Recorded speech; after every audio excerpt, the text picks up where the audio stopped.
This is Jeff from Jerome's Dream. Hey, this is Eric from Jerome's Dream. And you're listening to The New Scene. I can see your soul at the edges of your eyes. It's corrosive, like acid. There's a shadow on you, son.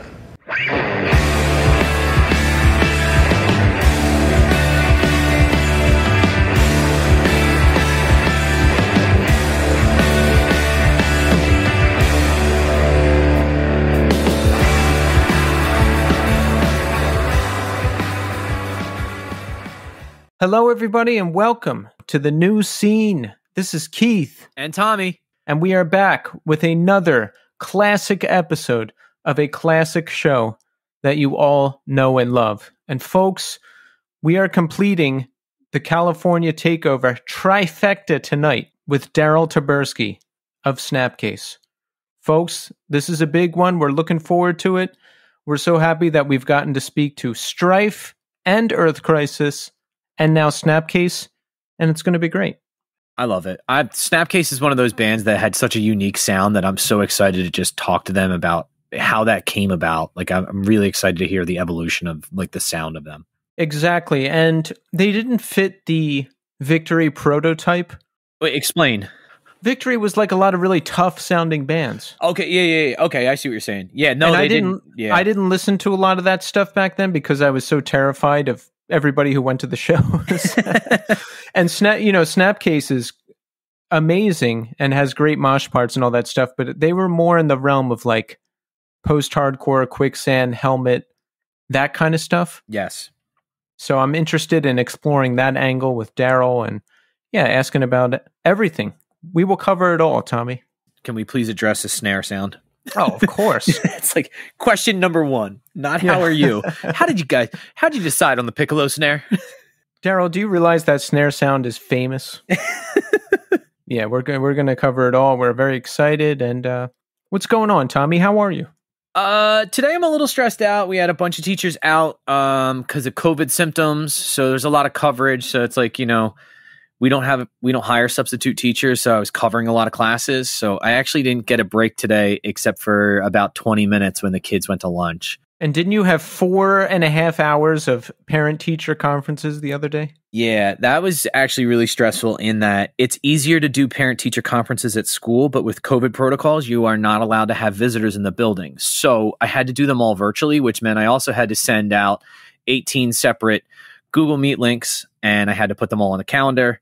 There were some kids that needed to meet with the principal that also had to be added to the calendar. It was just not my that's not my normal kind of way of running my actual day. I'm not used to being on the computer for that long, and I'm not used to running meetings like that. So it's interesting how different we are. If I have 4 calls in a day, I have to like go lay down for an hour afterwards, Human interaction takes a lot out of me, and then I have to recharge. Well, a lot of it's just kind of like standard. Like, all right, here's your student's report card.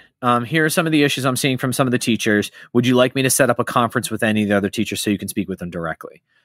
That's pretty much it. So they're only about 10 or 15 minutes long. People ask a couple questions, and then it's really done. But we only had like a 5-hour window, 6-hour window to put them into. So it's really hard to text somebody and be like, hey, between 2 and 7 on Thursday, I need you to call me.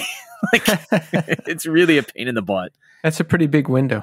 It is. And it's nice because it allows a lot of people that, have nighttime shifts to be like, yeah, I'll take the 2 o'clock one. And then they get done really early, or people that do get out of work at, say 6 or 6:30, they're still able to do, an actual parent teacher conference and talk with me and talk about behavior issues or anything like that. So the important question here is, are you taking the promotion? It has not been formally offered to me without getting into really like personal details. Our principal has been out for a little bit. I suspect with some little bit of the Rona. So we haven't seen her in about 2 weeks, but if it is offered to me, I will most likely be accepting it. I have to spend time shadowing the guy who does the job now to really see what it entails. Yes. But that's probably not going to happen until like late December, like after Christmas break. Like that's when we'll really start to kind of like get into that, because things are very hectic right now. Thanksgiving break is coming up next week, but yeah, enough about me in school. That's a boring thing. How are you? Me? Well, I'm good. There's not too much going on. I did go to a show over the weekend, Tommy. What'd you see? And I'm going to talk about that in a second. But before I do that, folks, we have a special giveaway for this episode. We have in our hands, listen, here it is right here. We have in our hands a Return of the California Takeover LP. And that's not actually the record I'm crinkling. I'm just doing that for effect. To you collectors out there, it will be in pristine condition. Folks, this record is sold out. You cannot get it unless you scour and troll away on eBay like Tommy, buying used records and No, I don't buy records on there. Secondhand California Takeover records. And you don't want to do that. Folks, we have a brand new Return of the California Takeover LP to give away to a lucky listener. So check back in during segment 3 and we'll tell you how to do it. Now, as far as me, I'm good. Really, the only thing I did was the show, Tommy. Gates played a gig with Bent Knee and The World is a Beautiful Place and I Am No Longer Afraid to Die. And I went to the gig. It was at this place called Elsewhere, also in Bushwick. See, Tommy, all the music in Brooklyn is getting pushed to Bushwick, apparently. Now, I've been to this venue before. I saw This Will Destroy You there. Okay. But they must have changed it or moved the stage or built a higher stage. I don't know. It just looked different? Yeah. Okay. I didn't recognize the inside at all. Okay. At all. So something changed. Now, the show itself, Gates, was awesome. They played a excellent career-spanning set. They played 2 new songs, one of those being Where to Begin. I really wanted to see that live, and I got to. Gates are always excellent live. A+, would see again. After Gates was Bent Knee. This was an interesting band. It's like, it's really upbeat. I don't even know how to describe it. It's pop, emo, and one song almost sounded like heavy. They have like almost like trap breaks with synth in some songs and cello, and there was a lot of different elements going on. And I liked what they were doing. The crowd was really into it. It was really upbeat, fun music. And never heard that band before this show. They were direct support for The World. And then, Tommy, The World is a Beautiful Place, and I Am No Longer Afraid to Die. Have you heard this band before? I actually haven't. I've heard the name before. I actually have heard the name through Kevin Dye, but I actually have never listened to them. Yeah, you would like it. It's good emo, post-hardcore type music. Not too far from Gates. Okay. I've heard them on record before, but I've never seen them. And I thought it was great. All around great show. You know, Tommy, it's weird going to shows by myself and just kind of in general sometimes. Like, I feel like an alien observing human behavior. You know what I mean? I actually, Vadim had texted us about seeing Poison the Well. Yeah. And I texted Vadim, not in that group chat afterwards. And I was like, can you give me a heads up on who's going so I don't have to go by myself? Yeah. I don't want to go by myself. It's so weird. I just kind of hid in the corner and watched the bands and then I left. And that's what I like to do. But dude, shows are so much more fun when there's like a bunch of friends there. Oh, I'm sure. It's like, I think if I get that feeling when I'm by myself at shows, even if I'm with other people and I end up by myself for a little bit, I feel awkward. I really feel like I don't know what to do with my hands. Do I cross them? Do I put them in my pockets? Do I look like that guy who's angry to be there? Like, I'm very self-conscious. I'm so happy to hear you say that because I feel the same way. Like I'm crossing my arms, and then I'm like, no, I don't want to be that guy. So then I put them in my pockets, and then I realize I'm crossing them again, and I'm like, no, stop. And then I'm like leaning sideways because I'm so tall and I don't want to stand. And I'm like, no, stand up. You look weird. And then my shoulders are hunched, and I'm like, no, dude. It's just like there's no comfortable way to do anything. Did you ever see that there's an old Louis C.K. bit where he talks about how he hasn't smoked weed in a long time and he smokes weed with these kids and it's really strong.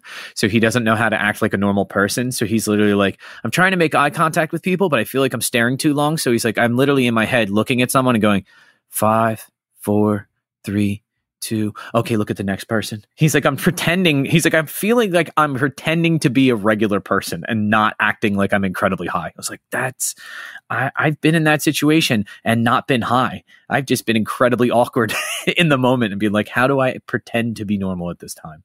Yeah, that's what it feels like. But I'm glad I went. The show was good. The venue was good. And I'm good, Tommy. I'm really glad to hear that. Yeah, by the time you hear this, folks, our Twitch channel will have debuted. Ooh. You will have watched me play video games while we chat together, and you can ask questions about the game or the podcast or anything else, and it's going to be exciting. I actually, are you going to tell them what you're going to play or no? Yeah. This Okay. By the time they hear this, it will have already happened. So, folks, you have watched me grind away at Contra for NES, trying to get a deathless run. And maybe I did it and maybe I didn't. I can't see into the future, but I hope I did. I have faith in you. Yes, I can do it, Tommy. I can do it. Well, you did it when you were a kid. Yeah. You know what's funny?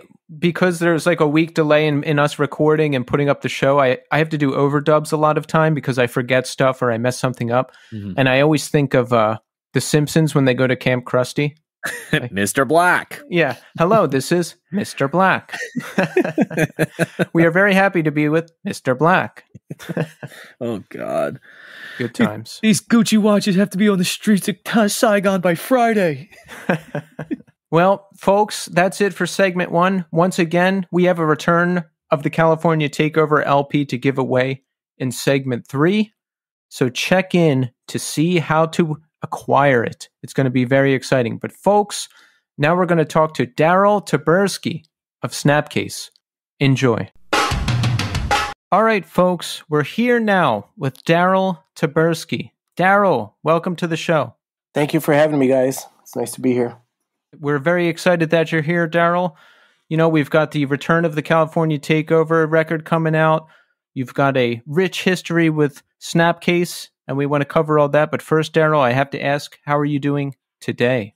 I'm doing better now. I've been looking forward to this interview, but I had kind of a crazy day. So, it's a Monday. I'll be honest, I usually I go to a default answer when people say, how are you doing? And you just say good, but I'm actually, today was not really that good. It was a little bit, I supervise a number of people at my job, and I work kind of a corporate job, and people are stressing me out today. So I'm psyched to just kind of be here with you guys talking hardcore.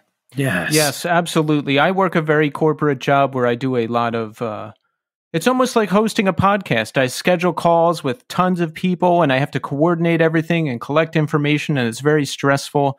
It's just another podcast, basically, but it can be very stressful. Sure. Daryl, what's your job? What kind of work do you do? So by trade, I'm a social worker. I'm a master's level social worker. And out of school, I worked at a psychiatric hospital.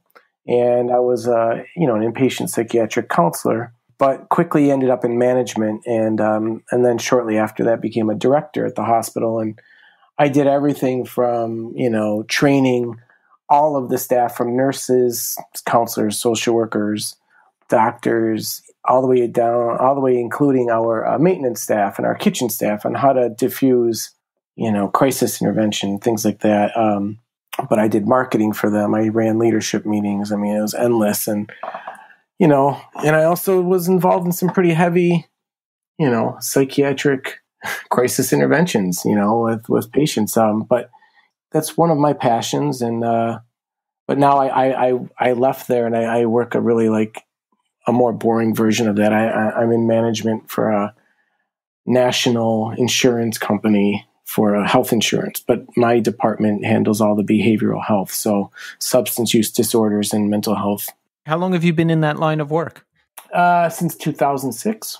So do you like that better than what you were doing at the hospital before? Because it sounds like the hospital work that you were doing before can take a toll. I mean, you're not just going into work and moving stuff around and messing around with spreadsheets. There's lives at stake. So you're absolutely right. So when I said 2006, I've been in the social work field since 2006. And I worked at the hospital for a good 12 years. So I've only been in the insurance game for 3 or 4 years now.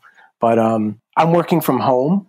And right now, and I like that. And I have some great people on my team in general. I work with some great people, and the organization I work for is a lot stronger, and it's a better company to have a job at than the hospital I worked at. So those things are good. But the nature of the work, I mean, it was a little bit more special to work direct care with people and see direct results in the hospital setting. Well, the most important question, does the insurance gig pay more? It does. There you go. They take care of you. And I don't have to, at the end of the day, I don't have to worry that someone might die by suicide or something that night, which was, you kind of had that a lot when you worked in the hospital. Yeah, I would imagine. I was going to say, I might have to pick your ear after this a little bit, Daryl. I'm a middle school math teacher in Trenton, New Jersey, and we are at a severe lack of behavioral analysts and counselors. And we have a lot of kids that have undergone some serious trauma in the last 18 to 20 months. And we're having real issues finding qualified mental health people. Sure. I understand. My wife is a high school social worker, so I know what that situation's like too. Yeah. Daryl, would you be interested in moving to Trenton, New Jersey and working with Tommy at his school? Well, the scene is thriving over there. It's always good, the music scene anyway. Yeah. Yeah, I mean, we've got the trifecta: Philadelphia, New Jersey, New York, D.C., just down south, Baltimore. It's all here. You've been around more than us. I like that area. I have some friends that live in New Jersey too. Yeah. So you grew up in Buffalo, yes? I did. I grew up here in Buffalo. Been here my whole life. And, this is where most of Snapcase is from. Not all of the guys, but most of them. How do you like it? You must still like it if you live there still, right? I love it. So I'm really a fan of older cities, cities that have history. I kind of like the Northeast in general for that reason. It's strange. I've kind of become more of a fan of the Four Seasons. I know that you guys, when you're interviewing Scott from Earth Crisis, he was saying, he was really kind of happy to move away from the brutal winters of Syracuse. But the only issue with the winter is how long they are. I don't mind the severity of the winter or winter itself. It's just that when it carries on too far into the spring, usually enough is enough. Yeah, when you're walking outside in April and there's still 2.5 feet of snow, you're like, oh, okay. I'm kind of over this. So tell us about your musical history. Have you always been a big fan of music? I have. I grew up in a, kind of a somewhat conservative family, a suburban family. So, my parents, my family is Polish. My father listened to a lot of polka music. My mother didn't listen to music that I would think was very cool. So I didn't grow up in a house where my parents were listening to the Beatles and, turning me on to cool music. It was I was all about the rebellion factor when it came to music. As soon as I discovered Iron Maiden and Ozzy, and my mother hated it, the more I loved it. And I was just like, yes, this is where it's at. Yes. I'm all about this. Some of my older cousins were guitar players, and yeah, right away, I was all about, as soon as I could, get an Ozzy poster on the wall and whatever that's why I actually have a hard time with these days when kids are really kids are into, country music because their parents like country music and they're like, oh, we go to the country music concerts together. I just don't relate to that. I'm just like, no, if your parents like soft music, you're supposed to like really obnoxious music. I'm so happy to hear you say that because I always tell this story. In 8th grade, our 8th grade graduation party, this kid threw a pool party and everyone's like, oh, let's listen to the Beatles. Oh, let's listen to the Doors. And I was like, where am I? For 12. I mean, who are you people? I just didn't understand it. And I still don't. Yeah, I was into anything that was provocative, either that my parents didn't want me to listen to, or people my age would think I was a freak for listening to, So I really liked Korn, and Marilyn Manson was big at the time. Anything like that was provocative, I was into. Yeah, and I get that. My mother did come around and she realized, it would be better to kind of play along rather than, combat what I was into. So I remember, and this is a little embarrassing to admit, but the first piece of music I got to buy for myself was an 8-track. Now, nice. Now, 8-tracks were actually like outdated already, but my parents were like so old fashioned that my father was not going to he didn't want a record player, and he definitely didn't want a cassette player yet. He's like, we've got something that plays music. That's what you listen to. So I think my mother let me get AC/DC Highway to Hell out of like the bargain bin at the grocery store, because it was on 8-track and nobody wanted 8-tracks anymore. So they were like $1 or something. So she was like, you could pick it out. So, I mean, that was my first piece of music that I owned like for myself. And that's an amazing album to this date. So yeah, that's a great first record to have. Yeah. Tell us about discovering hardcore punk rock. What was your entry point? So, the next step was, my parents also belonged to Columbia House. So, right. So you could, pick cassettes or whatever, at this point I did at this point get a boombox for my room. And the reason I'm telling you this is because the first 2 cassettes I picked out were really different, because I didn't know what I liked and I didn't know what I was going to be into. I know I just wanted something that you didn't hear on the radio. So I picked The Cure, Boys Don't Cry, and I picked Metallica, Master of Puppets. And so different.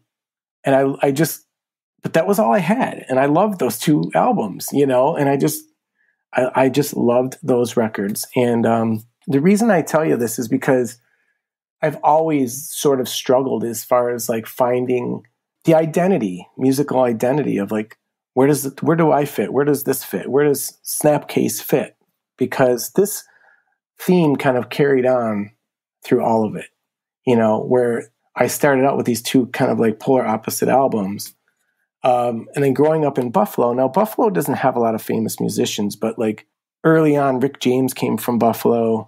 And then, the Goo Goo Dolls came from Buffalo, and Cannibal Corpse came from Buffalo. And Cannibal Corpse and the Goo Goo Dolls, in a small city like Buffalo, they were actually friends. And they hung out at the same club, downtown Buffalo, the Continental. So it's just a wild thing about Buffalo, and weren't they on the same label too for a while? I think the first Goo Goo Dolls record came out on Metal Blade. Metal Blade, yeah. It was.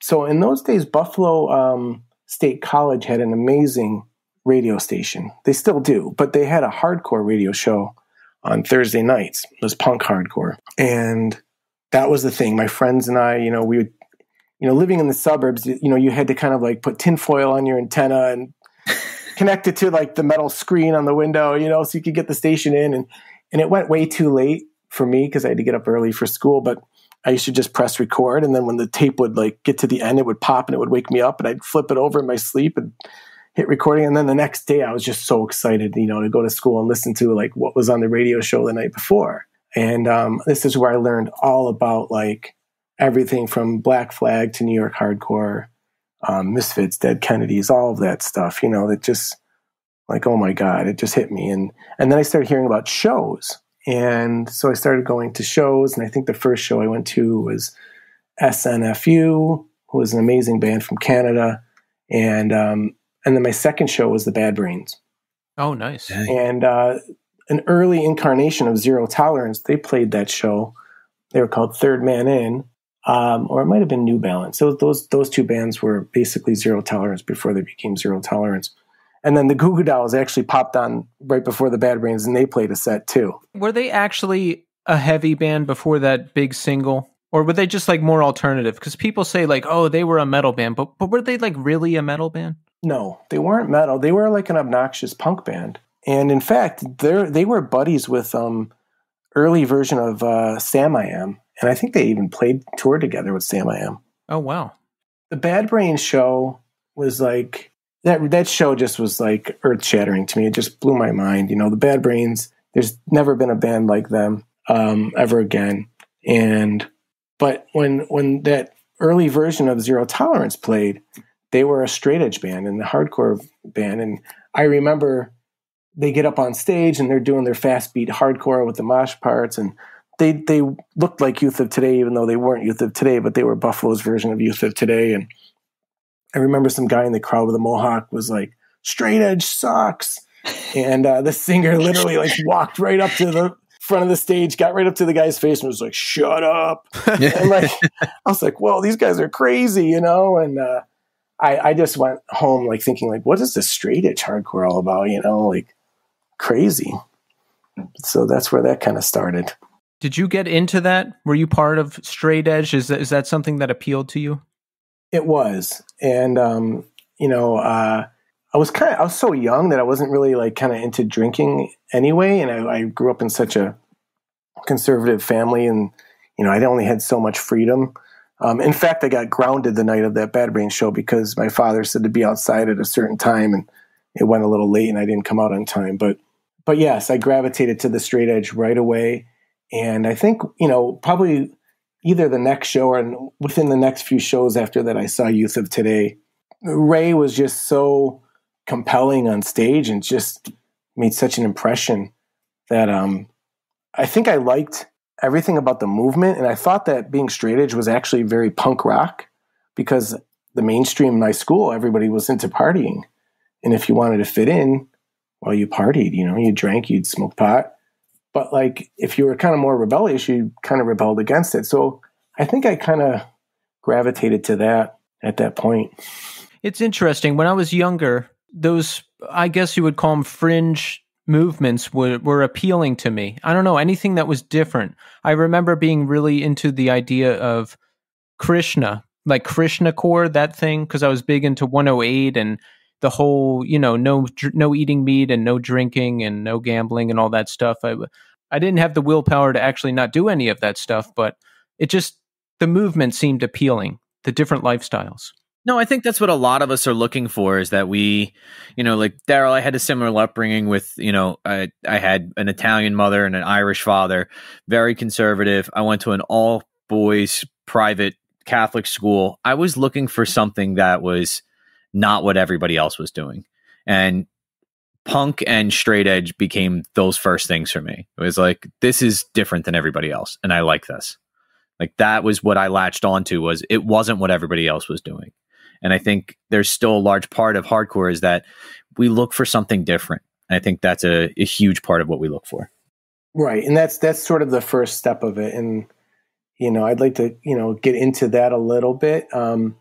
But, you know, that looking for, it is different, but then again, you're kind of looking for an identity. So like if you grow up in sort of a conservative suburban family, you know, all you've really known your whole life is like your suburb and your family. And so when you start to branch out from that, it's really interesting and really, you know, eye-opening. And, you know, sometimes you're going to rebel against your family a bit and you're going to have conflicts with internal conflicts about that. And that's always been really interesting to me, you know, like this, like, well, who am I? But then you realize now I'm trying to just become something that maybe I'm not. So you're trying too hard. So maybe straight edge appeals to me because it's like something bigger than me, where like there's all these people and it kind of tells me what I'm going to be or how I'm going to dress and what I'm going to believe and, you know, things like that. And, you know, through the progression of being on tour or being in a band or going to shows even in general, you know, you start learning as you get older and mature, you have to kind of rebel against that internally as well, you know? And so the idea of like straight edge in my crew became less attractive the older I got. Right, because as you're progressing in age, you're figuring out who you are. It's less about, you know, I need to do what everybody else is doing and more about, well, what do I like? What do I think? How do I want to appear? And I did that early on too. I was like rebelling against rebelling. You know, I was like hanging out with all hardcore kids and going to hardcore shows, but I would wear like different clothes because I'm like, I don't want to look like everybody else. Yes, exactly. You know, and kind of like one of you mentioned, I went to an all boys Catholic school and high school. And I remember like there was only a few kids there that were into what I was into, skateboarding and hardcore and punk rock. My closest friends at school weren't, you know, they were the kind of guys that like, oh, we're going to go over to Joe's house after school and like smoke a joint and watch The Wall, you know? And I'd be like, well, I guess I'm going with you guys because you're my friends and this is what, you know, where we're going. But I would just like start to like resent this whole thing inside. Like, and I just like, God, I hate this. I don't even want to be here. I don't want to go to this school anymore. Yeah. I want to hang out with my like non-Catholic school friends that are into punk rock and hardcore, like I don't want to be here anymore. Not to mention smoking weed and watching The Wall just sounds like an awful time. I mean, like all due respect to Pink Floyd and everything, but it's just not for me. Yeah, I get it. So when did you decide you wanted to start playing music? How did you do it? When I think about that, I think about the next place where I started to go to see shows. And most bands or anyone you listen to an interview with that's from Buffalo, they talk about Zero Tolerance, the band, because they were like a huge influence on all of us. And they were sort of the foundation of the scene, so to speak, but also the River Rock Cafe. So that was the venue that we had. That was our all ages club that became like the mainstay. And I would say it started probably around 1988, 89, right in there. And I was thinking about this earlier today, and I thought this would be kind of an interesting thing to bring up. The shows that I was going to, so like, I did go to see the Revelation tour there, and there's just so many great shows were there. All the New York bands and all the Boston bands came through. The people that were going to the shows at the River Rock in Buffalo, so Scott Vogel of Terror, he was one of them. He never missed a show. He was at every show. He was in every pit. The guys from the Goo Goo Dolls would be there. The guys, the bass player from Cannibal Corpse went to all the hardcore shows, including Youth of Today. He was always hanging out. Also in the scene was Garrett Klon, who became the singer of Texas Is the Reason. Right. He's from Buffalo. Right. He's another Buffalo guy. And then, of course, the Snapcase guys, and then Dennis, the drummer of Earth Crisis, he's a Buffalo guy. So he was there also. I was just thinking like, wow, this is really incredible that all of us were kind of like at the same place at the same time.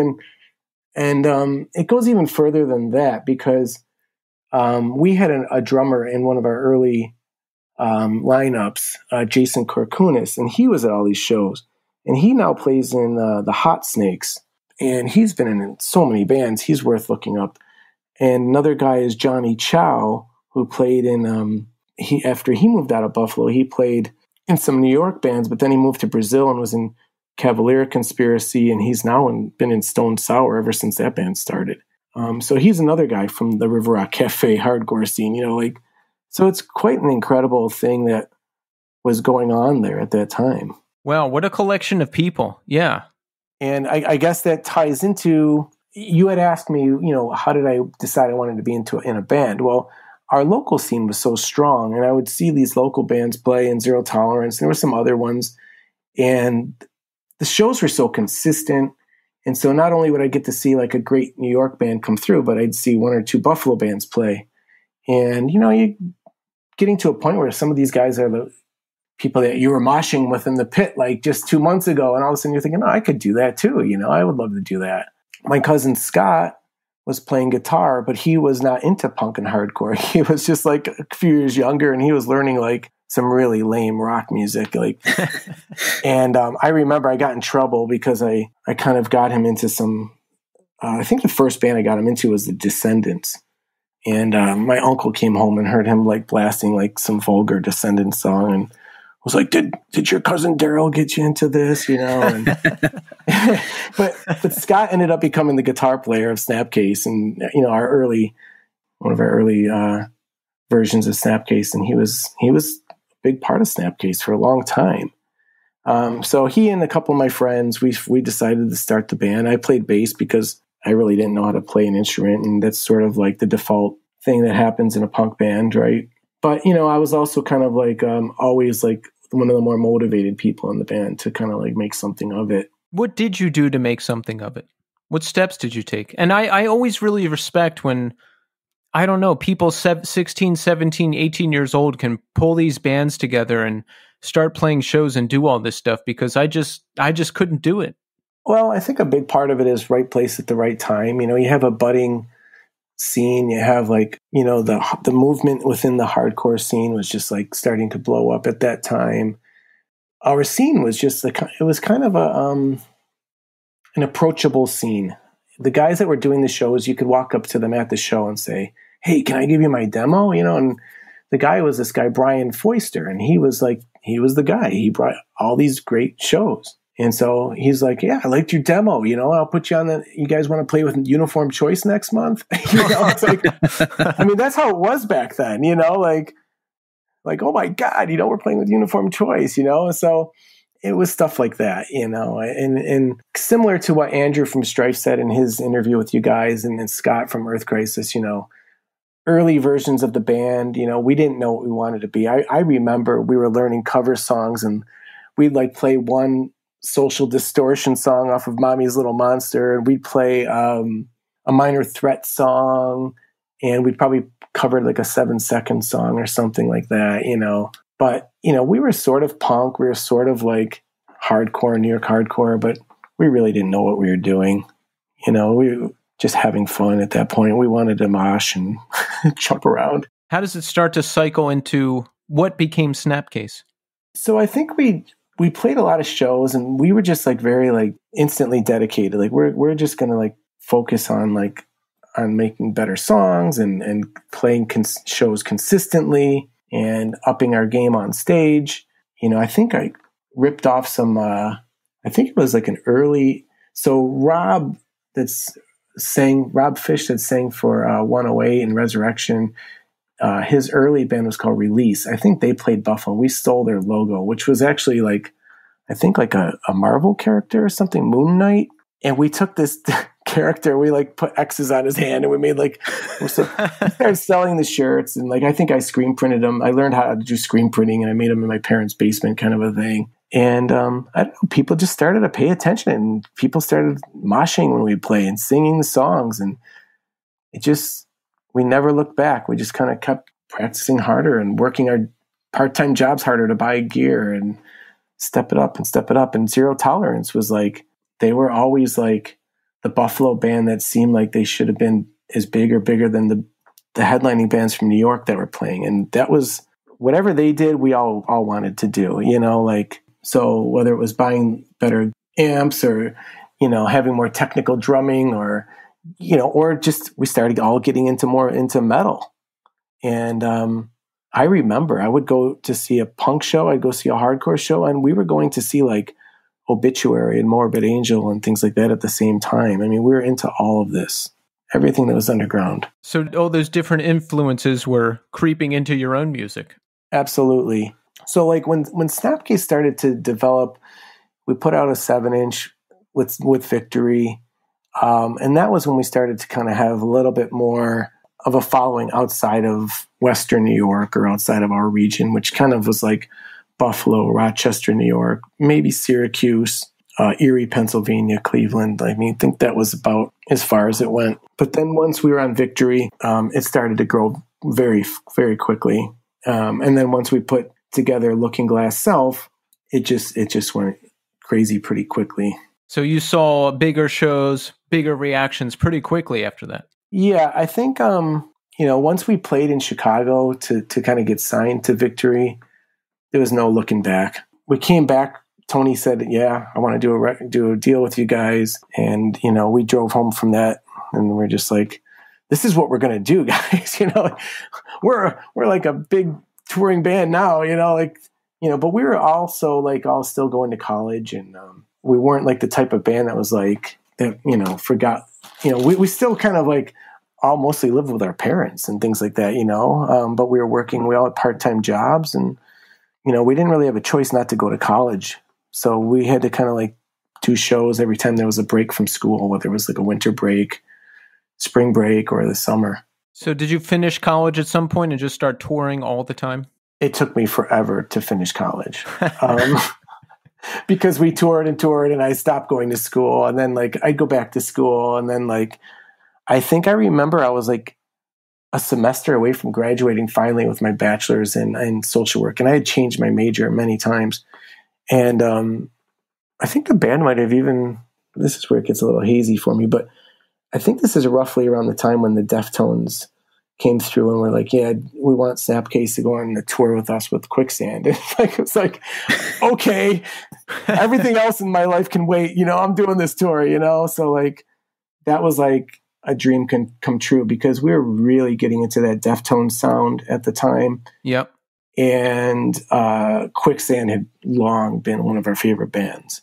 Yeah, and Quicksand were broken up for a little bit, and that was like a return tour for them, wasn't it? I think it was. Yeah. I really do. They were on a hiatus or something, and then that tour happened around 1998, I think. Yeah. What was it like being on that tour? What was the vibe? So, kind of similar to what Scott and Earth Crisis was talking about with you guys when they were on tour with Madball. Like, so we were all straight edge. Although Snapcase was never a straight edge band lyrically, or we didn't, X up, we didn't promote straight. We never actually wanted to. That was deliberate. We liked being straight edge people that were not promoting straight edge for some reason. I mean, our message was about individuality and about self-reflection. Our message was all about kind of like self-identity. So we didn't really want to promote something that was like bigger than that, that was sort of like, we're a straight edge band, so you should like us because we're straight edge, and you're like, if that's what you know what I mean? We didn't want to tie into that. So being on tour with Quicksand and Deftones, like there was some heavy partying going on in that tour. There was all kinds of stuff that going on in that tour, like whether it was like, drugs and alcohol or porn stars or whatever it was there every night. We were like early to bed, like we didn't have a tour bus, so we had to kind of like drive ourselves like these long drives to get to the next show. And we were still going to college, I think, at the time, and so like we had some studying to do at times, and it's just that was our reality. We didn't have the same reality as those other guys. Was it like they could have a manager go and get drugs for them and bring it to them? That's the dream right there, to not even have to do the work.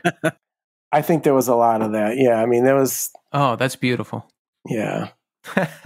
It wasn't our thing, but we got along with them. We got along really well with the Deftones, and we got along really well with Quicksand. I mean, it was a fun tour. How were those shows? Because that's a pretty big crossover lineup. It was, but the shows were great, and it forced us to step up our game to a more professional level, to be timely, to be really sharp for sound checks, to up our game sonically.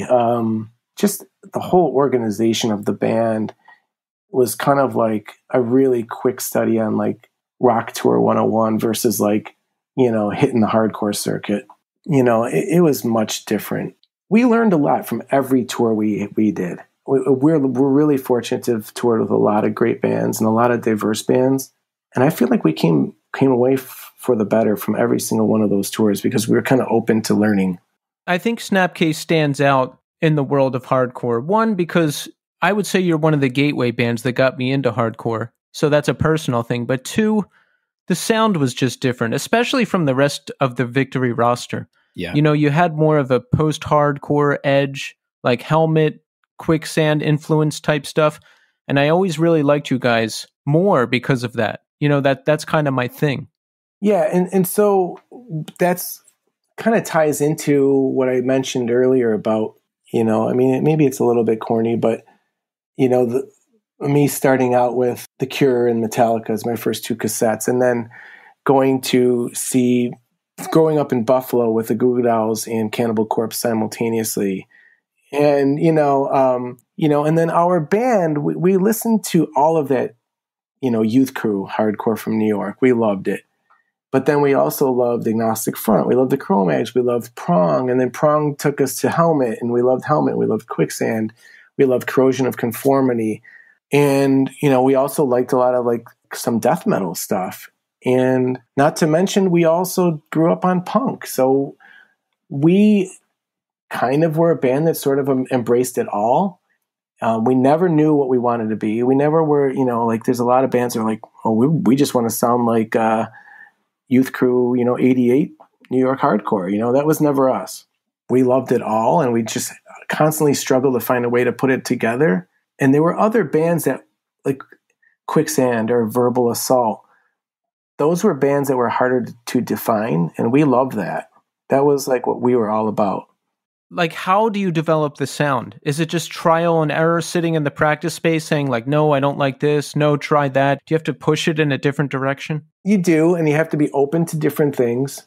So my cousin Scott, that was the guitar player that I mentioned earlier. So in between, after we wrote Looking Glass Self, we were really starting to kind of like develop our own sound, which the next thing that came out was our Steps EP. Now, Scott was listening to, we loved New York hardcore and Sick of It All, but we loved Fugazi just as much. Like that was like, so we were really becoming obsessed with Fugazi and their sound. And I remember we had a breakdown on tour and we were stranded on the side of the road. It was summertime and we did everything we could until we got a tow truck to come. We played soccer, we played football. And Scott, I remember, I have photographs of it, who was sitting in the grass on the side of the highway playing his guitar. And he's like, I think I got some cool new riffs. I've been listening to this band Drive Like Jehu a lot. Oh, yeah. And I'm like, oh, okay, and it's not really our thing, but whatever. And he started kind of combining what we had always done with like stuff like Drive Like Jehu and Helmet. And I was like, oh, this is interesting. I mean, we didn't end up sounding like Drive Like Jehu, but like that was what Scott was into. And that was what started to define the Snapcase sound, was like him taking like, what he was doing with his guitar to a different place. And yeah, I mean, we were a band that was like, Earth Crisis and Strife were sort of more embedded right into like the heavy hardcore scene, maybe a little bit of the, whatever you want to call it, moshcore.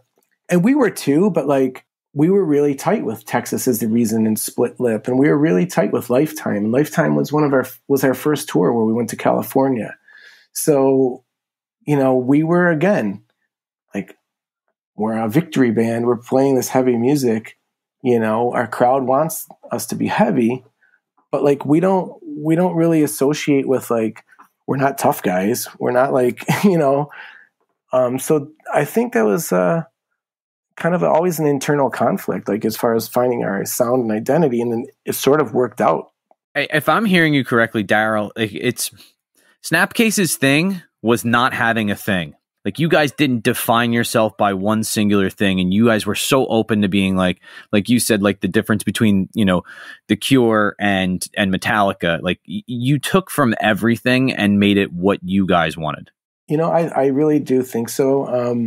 And I know I'm going to reference your other interview with Scott from Earth Crisis again. And he was saying, a lot of the hardcore purists were hating on them because they were metal, and a lot of the hardcore purists that were more into like the Youth Crew sound and fast beat hardcore hated us, and we would constantly see this in like some of the more traditional hardcore fanzines, but we didn't care.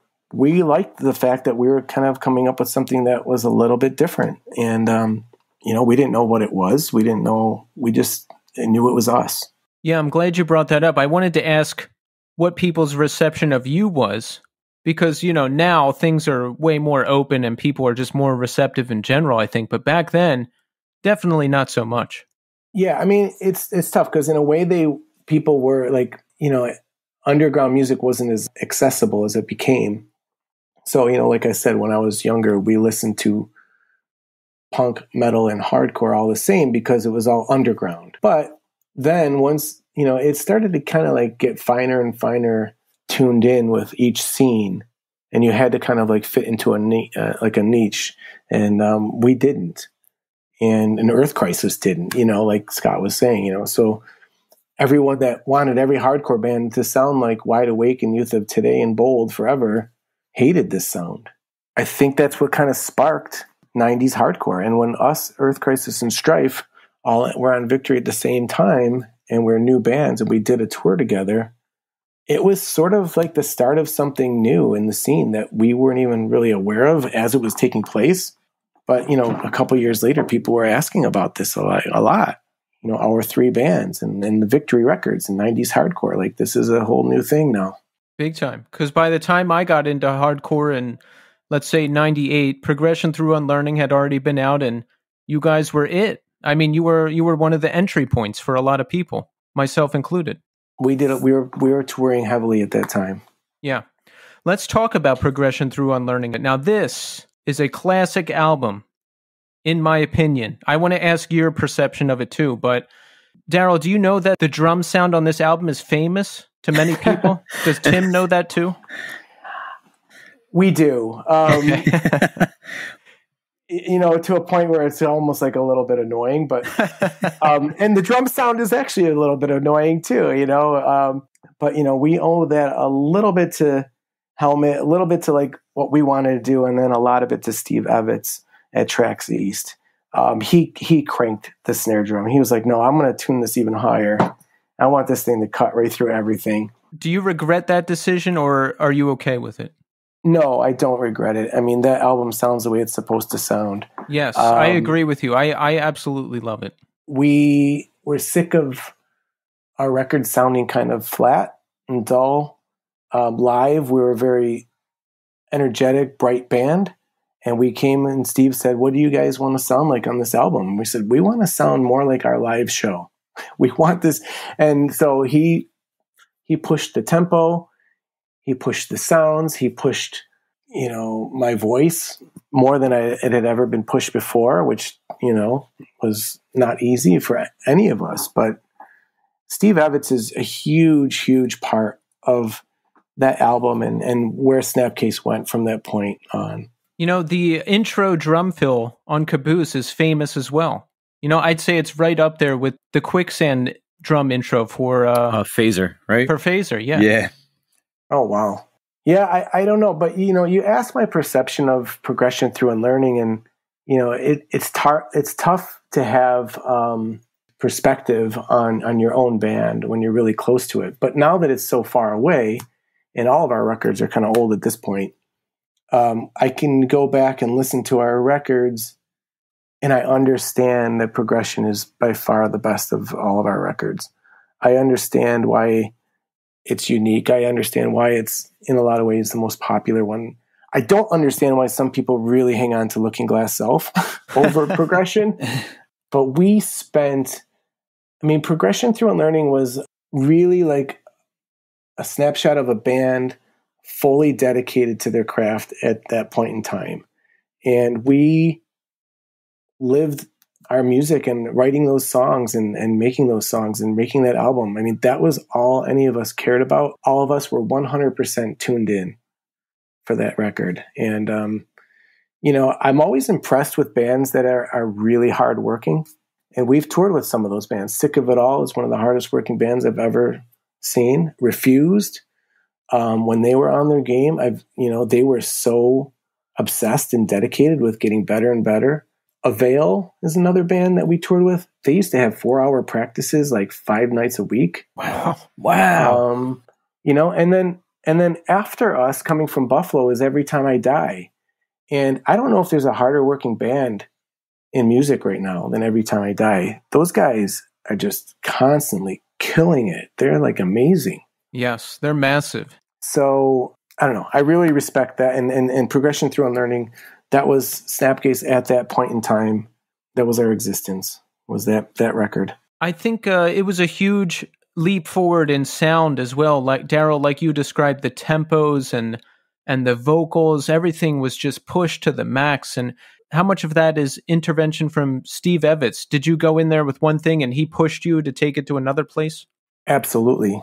We actually wrote a couple songs or finished a couple songs in the studio. Like I know that Zombie Prescription was a song that we needed another song and we came up with that song there at Tracks East while hanging out in Jersey. We stayed there for a long time and that was a song we put together there. But Steve is like, I don't know, like I've never seen anybody work like the way he worked.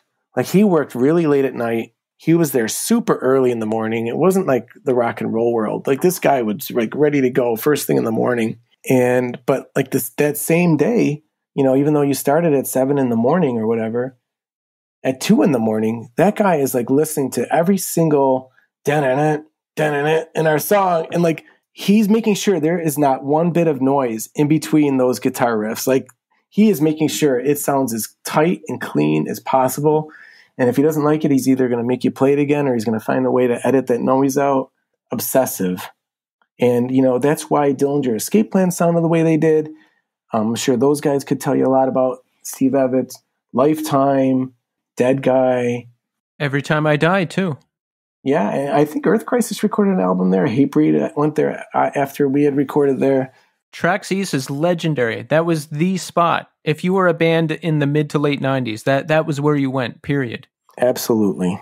So it looks like many years of touring after Progression Through Unlearning. This is where the first California Takeover tour happens as well, yes? So 95, no. So that would have been right. That would have been probably in between Looking Glass Self and Steps. Oh, okay. So that's earlier. I just listened to Scott from Earth Crisis podcast again, so I'm going to reference it again because it's fresh in my brain. But I really don't remember the shows that well. I remember it more from the photos that I see of it. I never really liked the way we sounded on that original live recording. So I didn't listen to the album probably more than once. But that's why I was kind of happy to be able to re-record it when we did. But it was at the kind of peak of like our three bands kind of like being like a changing of the guard in the hardcore scene, so to speak. You know, like before us, it was all the Revelation bands. And during, you know, that probably 96, 97 era, it became like, it was our three bands, Strife, Earth Crisis, Snapcase. Integrity was still powerful, and they had been around from before all of us, but 108 was killing it. Unbroken was amazing at that time. Undertow from up northwest. I mean, but there's many more, but this was the changing of the guard. These were the new bands, and it was really cool to be part of it. Absolutely. So did you see even bigger audiences after Progression Through Unlearning? Did things keep growing more and more? They did, and we were never afraid to try touring with different types of bands. So, we did that tour with Deftones and Quicksand. We toured Canada with kind of like some ska punk bands and things like that, which was really not our thing, but it was a great tour. We did a tour with Papa Roach. We were starting to kind of like entertain the idea. We did a tour with H2O and Face to Face, which was actually not a great tour for us. We had a lot of conflict with the other bands for some weird reason. That was one of the only tours we ever had that. Tell us about some of the conflicts. We love this kind of stuff. We had been friends with Toby from H2O for a long time, and he's a great guy, and they're all super cool guys. But they got signed or got new management, and they shared management with Face to Face. We ended up on the tour, but we didn't share the same management. So we felt like as this tour was progressing, we were not getting treated the same way. We were like kind of like, however they could screw us, they would screw us, we felt. Was it like pay or, backroom setup or both? Well, no, the pay was all established before the tour, but it was more like where you played on the bill. Like we were promised like how many times we would play right before Face to Face, and that seemed to kind of like fade away. We were like playing before both bands a lot, and we had a van breakdown, and there was a band from the Midwest called Elliott. Yes. Oh yeah. Super amazing guys. They saved their butts. Chris from Elliott drove the Elliott van up to us and lent us their van for a few days. And then Victory helped us get a tour bus because we sort of there was a lot of really long tours. So we got this tour bus, but the tour bus started to break down on the tour. So we kept showing up late to these shows.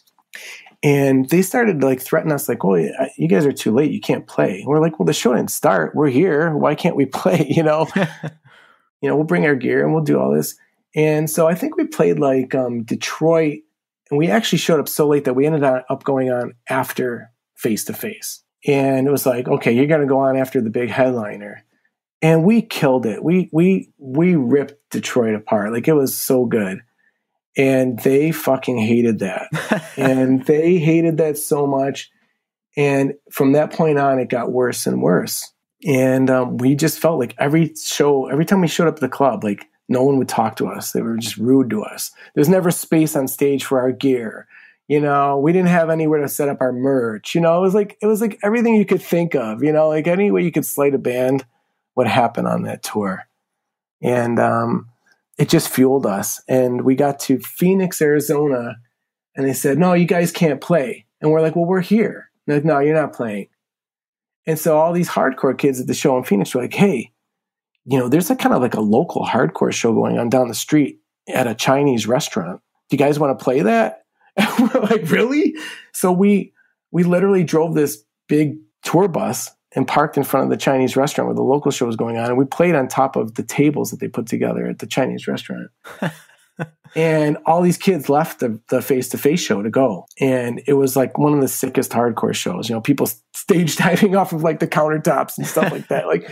And it was wild. It was just like a blast. And that really pissed them off. And the next show, they said, you guys are off the tour. And I remember we drove to San Diego for that show. And we drove home from San Diego to Buffalo. We were off the tour.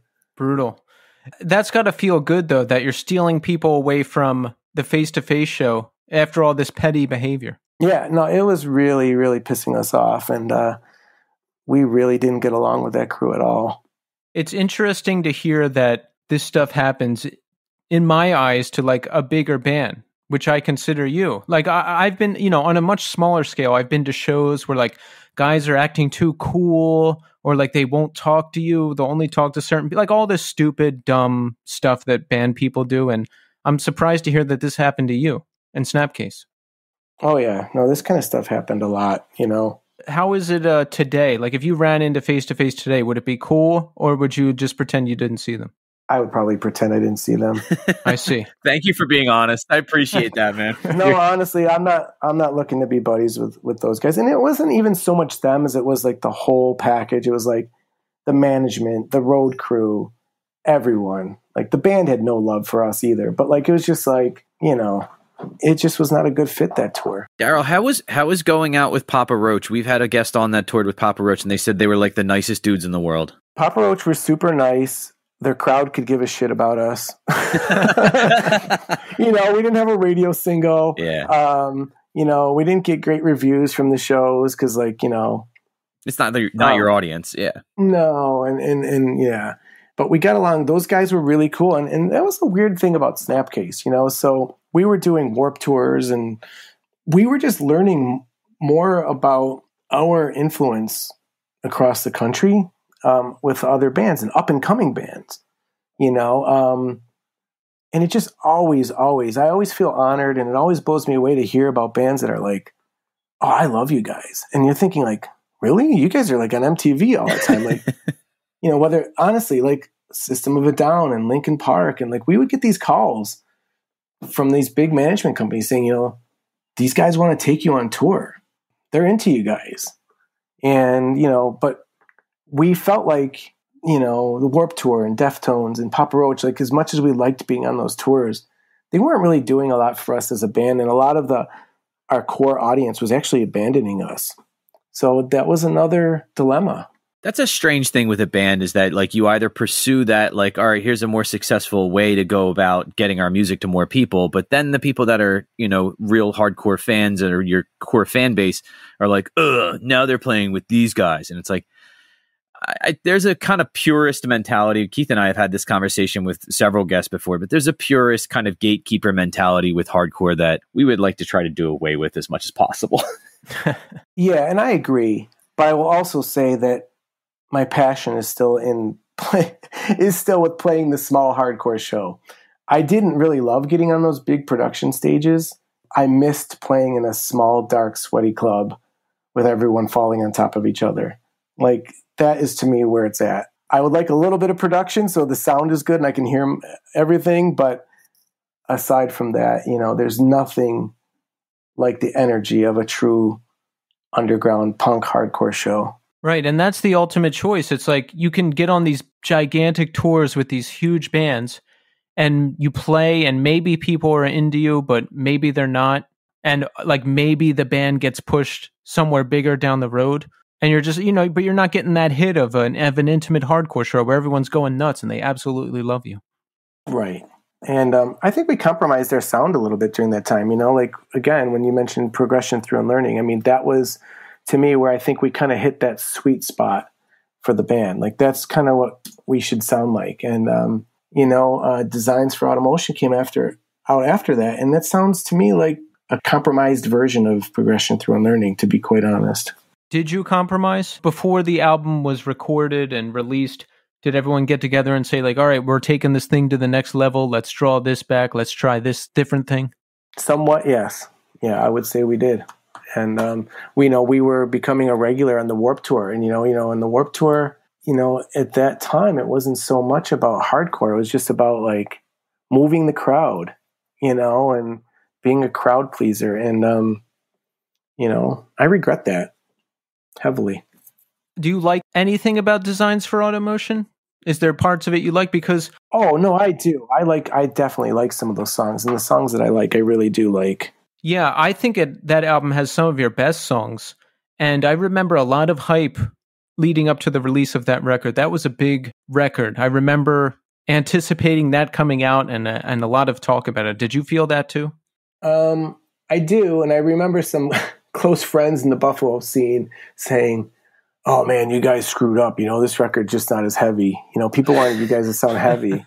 And I was like, I don't really care, but in hindsight, I kind of wish it was heavier, and I wish we'd, hadn't kind of like compromised some of that heaviness. What I am upset about is like, I feel like we put together a great record with End Transmission, and like at that point, a lot of people kind of fell off and didn't care about us anymore. And in Europe, the record was really well received, and actually our shows were getting bigger. But in the States, it was just like, it was a steady decline at that point. Well, you have to take chances. And a lot of bands, that was the thing at the time, was taking a chance and trying something different. And you're on this locomotive that's gaining a lot of traction. You're on these big tours. You're playing with these big bands.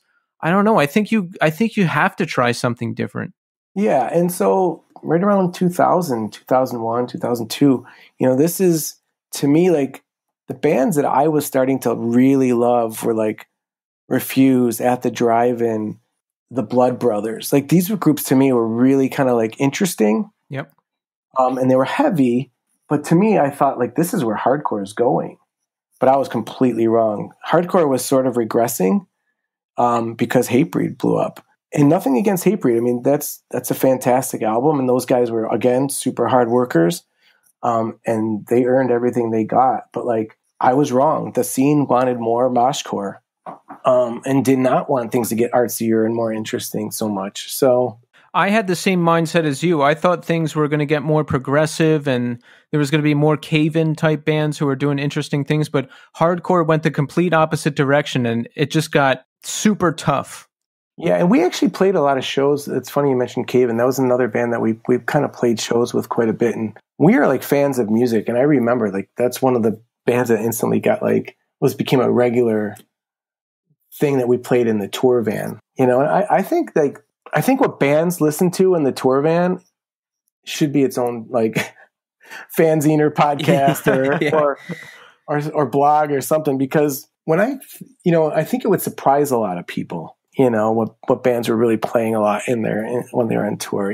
People would probably guess one thing and then realize it was another thing. It's always really different. We had Matt Pryor from the Get Up Kids on the show, and he was listening to a lot of acoustic Americana stuff. And he's like, that's what we were listening to in the van. And that's where that band went. So I think what you're playing and what you're listening to are often two different things. Well, what's crazy is the Get Up Kids are another band that we were like super friendly with and hung out with a lot. Oh, yeah? Yeah, no, those guys were a blast. They were really cool. And that Midwest scene, we really loved that Midwest scene. I think Coalesce was another band that was from like Out Their Way, and yep. I don't know. I think Snapcase was just played with everybody. Whenever you see those crazy old flyers with like the best lineup ever, Snapcase is usually on it. Yeah. Well, and some of them were right from where you guys are. So some of them were from like that New Jersey area. And I think Andrew from Strife mentioned that we played in Josh Grabel's basement. Yep. And that was Earth Crisis, Strife, Snapcase, and Lifetime in a basement. So like that was nuts. And like that was like complete chaos. It was so fun. It was so crazy. We also played a show, I think in Chatham, with I want to say it was like Mouthpiece, maybe Texas Is the Reason. And Donuts, I think. You always see that flyer Donuts everywhere, and I'm like, God, I want to see that show. And the other one was one of the early times we went to California, and so Andrew was talking about the guy that produced the new California Takeover is Aaron Bruno, who's the lead from AWOL Nation. Mm-hmm.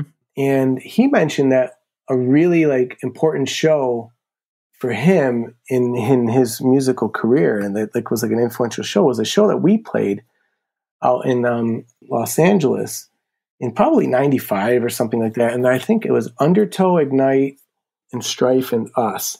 And the way Aaron tells the story is he remembers that like Strife was like kind of like really becoming the biggest thing in the Southern California hardcore scene. And that he said he felt bad that Snapcase was stuck in a spot where we were actually going to play after all these West Coast bands. And I honestly remember being scared, like the crowd's going to leave, like we're going to go on late, no one's going to care. And that show just had energy from the start to the finish. Every single band, the crowd went bonkers. The best stage dives I've ever witnessed in my life. You know, I feel like people were doing like massive, like flips, like skateboard looking moves in the air, like during stage dives. Like it was like sick. It was just so fun. Las Palmas Theater. Oh, that's awesome. So the band ends around 2000. You had your initial breakup in 2005. So what happened? Did we just get burned out? We want to move on to different things? I don't know if the year is correct, but I couldn't tell you what the correct year would be. I think it was a little earlier than that, but I can tell you from my perspective, our drummer, Tim, so what was happening with a band of guys that were kind of like academic.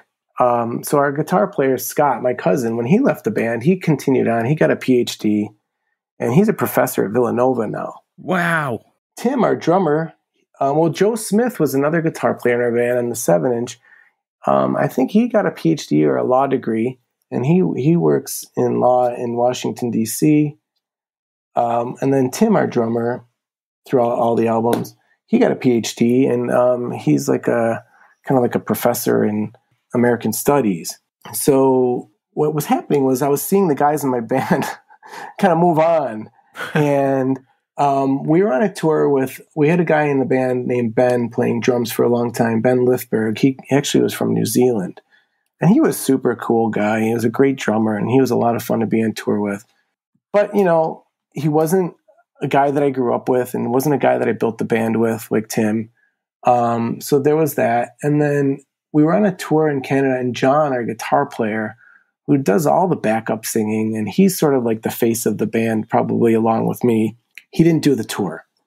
And a guy named Jamie Getz that was from Philadelphia, actually, he came and played guitar on the tour. He was in a band called Lick Golden Sky at the time, and he had played with Turmoil, and just another awesome guy. And these guys were all cool and awesome, but like, I just remember being on stage thinking, like, looking around, like, this isn't really Snapcase anymore. And it's becoming less and less like Snapcase. And I was like, I don't know. And I had other opportunities to, you know, with college and my career. So, you know, I probably was the next one to kind of like take a step back. And that sort of was where the plug was kind of pulled. So did you finish college after that? What'd you do? I did. I finished my bachelor's degree and got into like an advanced master's program, which I finished in like a year and a half or something like that. And you know, got a job in that psych hospital like second I graduated. Was it hard to step away into a more traditional life? No, not for me. I like to constantly learn new things. I like to constantly grow as a person. You know, when all you do is tour 10 months of the year, or not even sometimes, it's just sort of like you feel like you're having the same conversations over and over again with the same type of people. And a lot of people find comfort in that. But that's not for me. Like, I like to kind of like meet new people all the time and learn new things all the time. And I have some other passions in my life. And social work was the next one for me. You know, when I was younger, it was skateboarding and BMX racing and all kinds of things, you know. But the next passion I got into was antiques and vintage furniture and artwork. And right now I'm at the point where like I opened up an antique shop in 2006. Oh, really? In an art gallery, yeah. And I did that for a while, and I ended up closing the shop, but I never stopped. And I still probably 20 hours a week I buy and sell rare, unusual antiques and mid-century and artwork and sculptures, you know. Do you run it out of the art gallery or anything, or do you just buy and sell out of your house?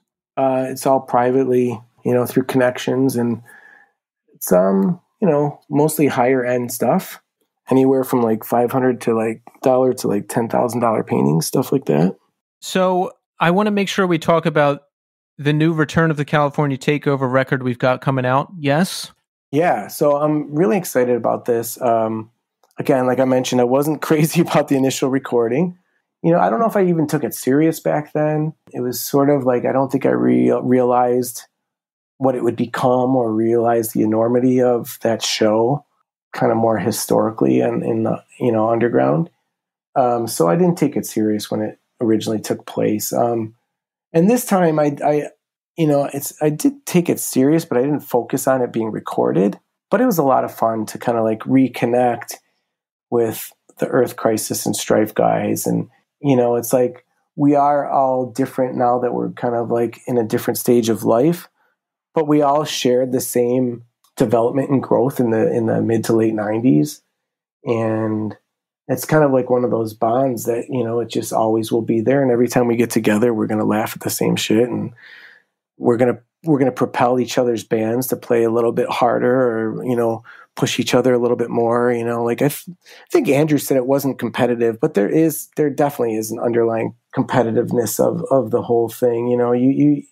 You see one of those guys get off stage and like they just tore it up. You don't want to like have like an easygoing night. You got to tear it up too. You got to kind of push it. Exactly. Whether you're aware of it or not, there is a degree of competition. Sure. So the record comes out November 15th on War Records. And folks, it's all sold out. But as I mentioned in the first segment, we have one to give away. So check in after the interview and we'll tell you how to get your hands on it. There should be more, because I know Andrew said he's got 100 copies of the records to send us. And the 5 of us don't need 100 copies. So I think they're either going to go on our web store, or we'll bring them to the next show we play, which is actually the next California Takeover shows. Those are going to be in Philadelphia, correct? Yeah. So they're in May of 22. And the first night is a Friday night in Buffalo. And then a Saturday and Sunday night in Philadelphia. Nice. That Buffalo show, I bet, is going to be something. Hometown show. Yeah, that should be a lot of fun. It always is. Yeah, so folks, the record is out there. There'll be some for sale. So track it down. Get your hands on it. And if you don't, there's always streaming services. You can hear the songs. You want to do that. How do you look back on the legacy of the band and the music now? I mean, obviously you're still playing, and that's great because, newer people get to see you who maybe didn't catch it back in the day. But I think your influence goes pretty far. There are newer hardcore bands who sound just like you, and they're awesome, but they sound like Snapcase. Do you ever hear this stuff and you're like, hey, look at that?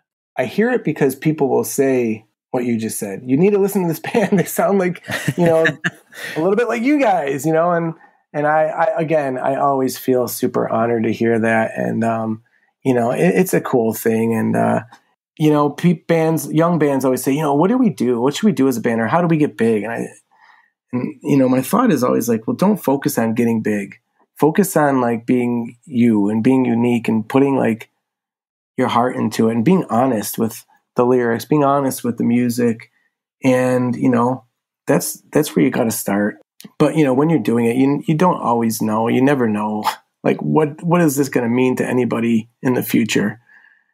So the fact that I turned 50 years old this year, like, holy shit, and we're still going to be playing shows. Like, I would have never thought anything like that. Like, of course, when you're younger, you think 50 is like ancient, but if you could stay in shape, you could still do this stuff. And I need it. I can't just work a corporate job and go to sleep at night. I need to get up there and scream my head off and jump in some crowds once in a while. It's super important. And also, the message of the band is important to me. Snapcase has never been the most obvious band message-wise, lyric-wise. We don't come across as this heavy-hitting political band. We don't come across as like the in-your-face, straight-edge band. But when I look back at this band and legacy of the band, like you asked, I remember how many people came up to me after a show or wrote a letter back before email or wrote emails to say, I felt alienated by straight edge bands, but you guys propelled me to kind of get over an addiction. You guys made me believe in myself. You guys like opened a window that made me think differently about myself or what I could possibly become. And, so the message is not so obvious, but it's important nonetheless. And it's what we are. And it's the honest part of our band. We weren't trying too hard to be something else, trying to be something communal. We were just trying to, push what we were going through as individuals at the time. I think that's incredible. That's got to be the best thing in the world to hear, that your music had an effect on somebody and helped them through a difficult part of their lives. It's huge. It's absolutely huge. It's the most important thing. Yeah. And I think that was an excellent summation of what Snapcase's real foundation is. Like that just hit me really hard. That was beautifully said, Daryl. Well, I feel lucky to have said it that way because I told my wife, I hope I have a good speaking night tonight because, sometimes you just sound so stupid, No, you're right on point, so don't worry about that. And yeah, Snapcase, I never really thought about like Snapcase is a X band. Snapcase is a straight edge band. Like Snapcase talks about this. I always just thought energy, high energy, and fucking awesome grooves and killer shows. Yeah. Thank you. Absolutely. So, speaking about your influence again, the Hoobastank song, Crawling in the Dark. I'm sorry, that's a Snapcase breakdown.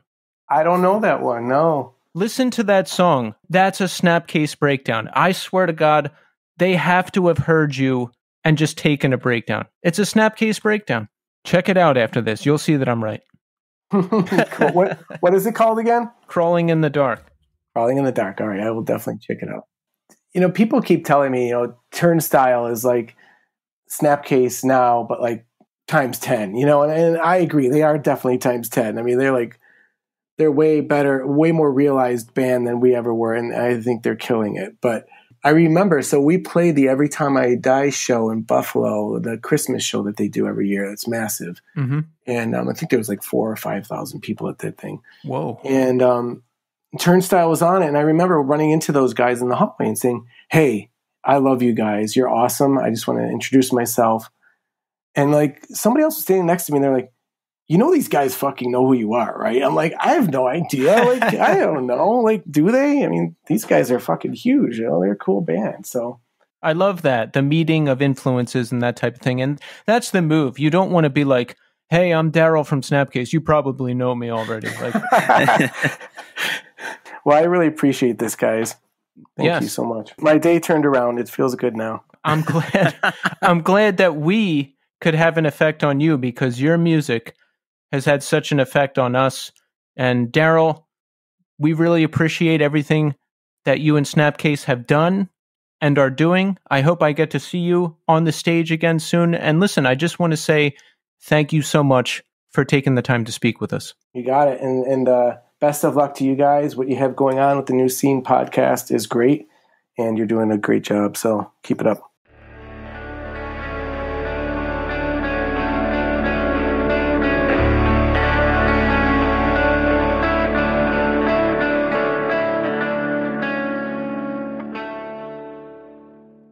There you have it, folks.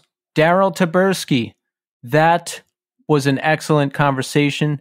He was so forthcoming. He talked about past beefs. He talked about his feeling on some of the records. And Snapcase is just legendary. It was really nice to talk to him. I love when people come on and they're far enough removed from the popularity of the band where they go, you know what, I can speak candidly about this now. Like, yeah, that type of honesty is precisely what we're looking for when we talk to guests, is that we want their real honest opinion. Like, when he started talking about, all right, well, Progression Through Unlearning is our best record. And when we made Designs for Automation, he really talked about like, well, we kind of jettisoned some of the heavier stuff in pursuit of something that would be a little bit more palatable, something that would be a little bit more well received. And, the people that were like the diehard fans were like, you fucked up. Like, yeah. However, what were we talking about before this? Designs for Automation has our favorite song on there.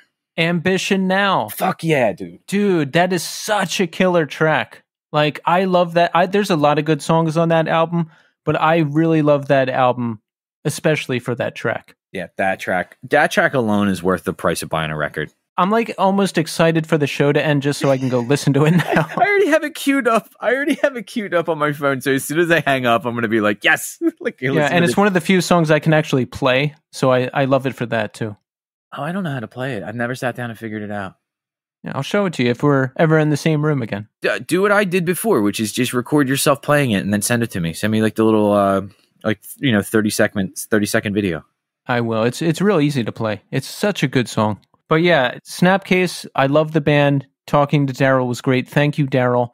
And speaking of Daryl and Snapcase and Strife and Earth Crisis. And the California Takeover.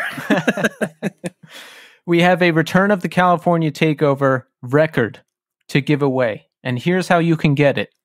Give us a 5-star rating on Apple Podcasts. Write a nice review. And only do it if you really like the show, you know? Like if you don't like us, but you hate listen to us, you don't have to do it. Give us 5 stars on Apple Podcasts, write a nice review, post it on an Instagram story and tag us. We'll pick a lucky winner and we'll ship the record right to you. What do you think about that, Tommy? You just sparked something in my brain that I've never thought of. What? Somebody potentially could hate listen to us. like they listen to it and just the whole time they're just critiquing. Listen to this fucking idiot. Like, well, I'm just thinking about Howard Stern back in the day. Like people couldn't stand him apparently, but they listened to him for 8 hours a day. Oh my God, yeah.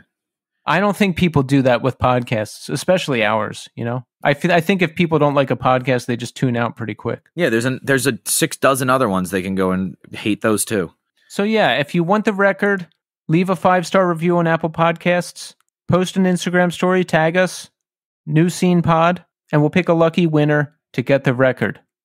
There you go. There's your chance to get the record. What do you think of that, Tommy? I pick Vadim Taver. Yeah, no, we're gonna pick. I want to pick someone we don't know. Oh, of course. Yeah, no, I was teasing. Yeah, we got to spread this stuff around. So yeah, don't worry, folks. There won't be any insider trading. All right. So there was a startling revelation between segments. Oh yeah, Tommy cried while watching a movie. Yeah. Now, Tommy, tell the people what happened.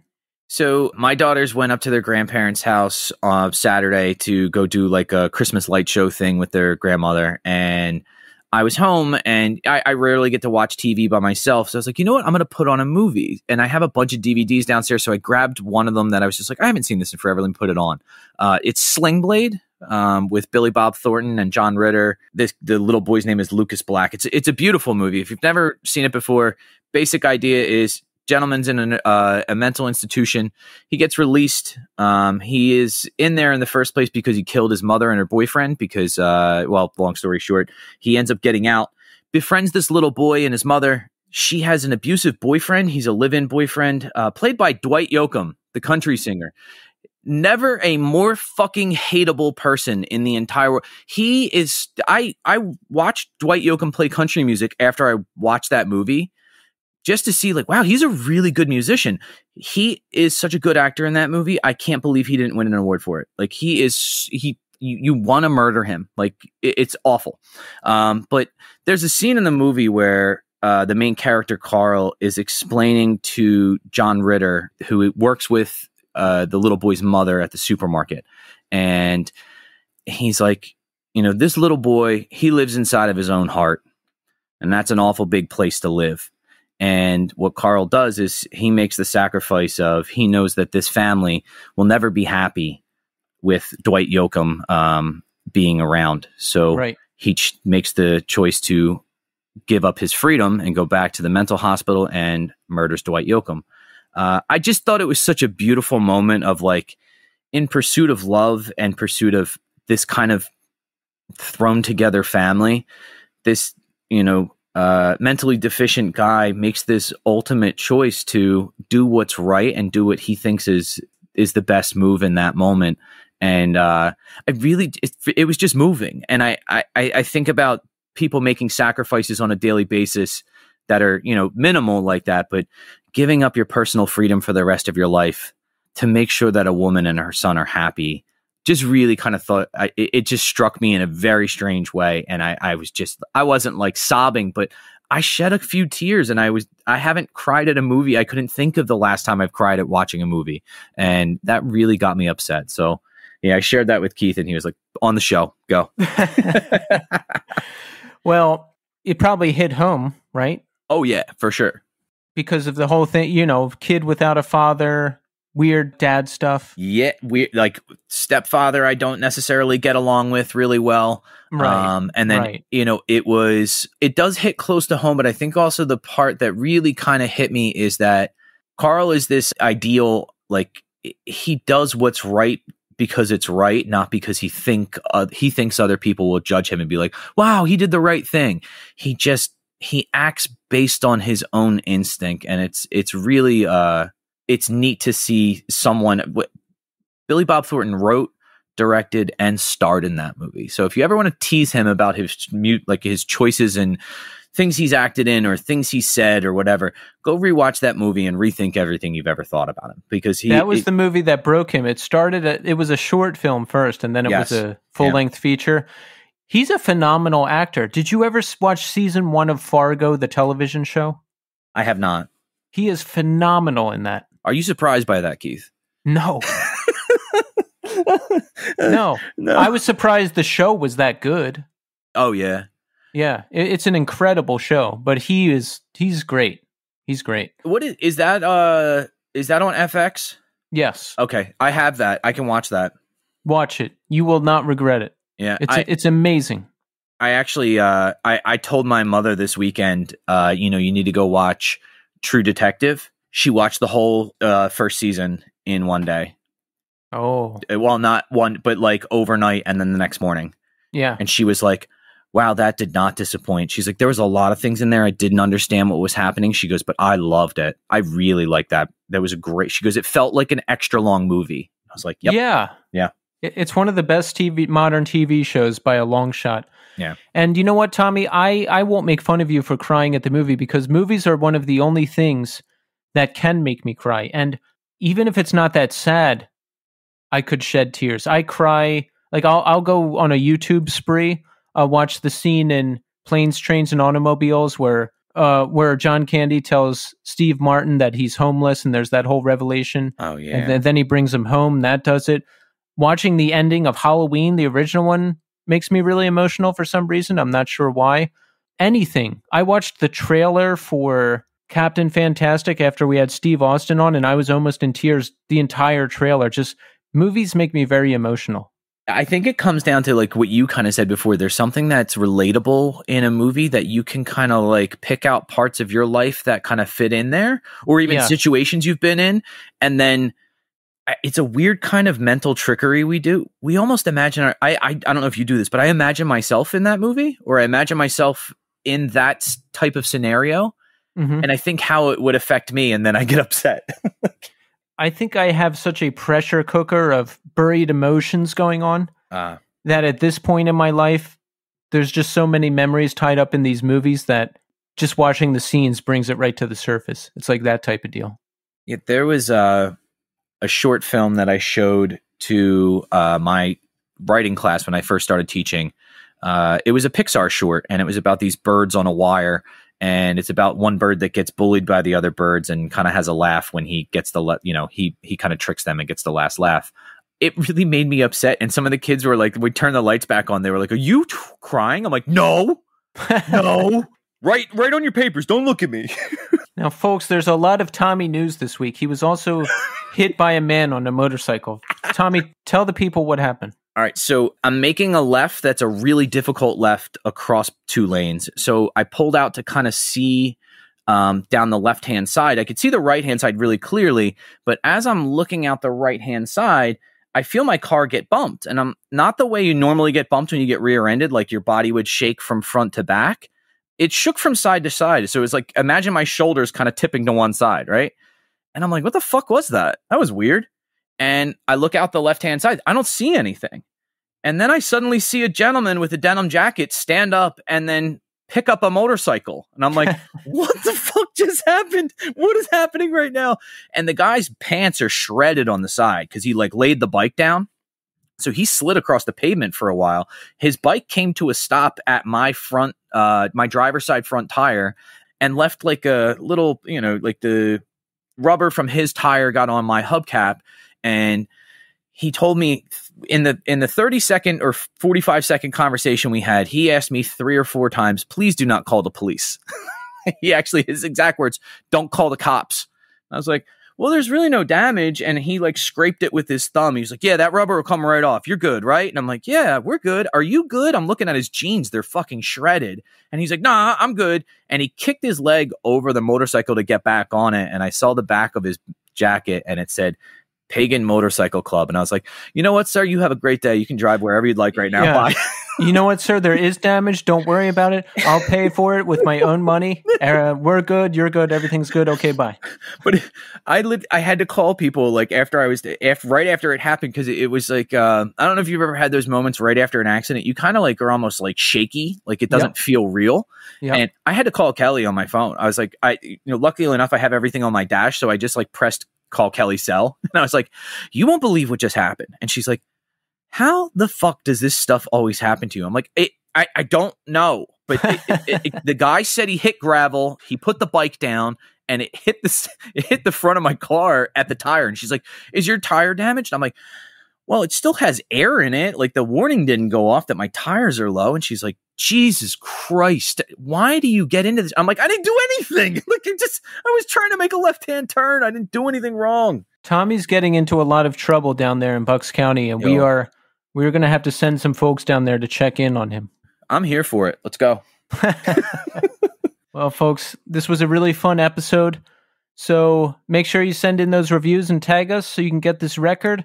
Make sure you follow me on Twitch at twitch.tv/thenewscene. The New Scene is my username. So if you're on Twitch, give me a follow. Tommy will be on there too. We're going to be doing guest interviews on there at some point. But for now, until I figure this thing out, you can watch me play video games and we can hang out, talk about the show, talk about life, whatever you want. It's all gravy, baby. But that's it for this one. We're back next week. So thanks everybody for listening, and until next time.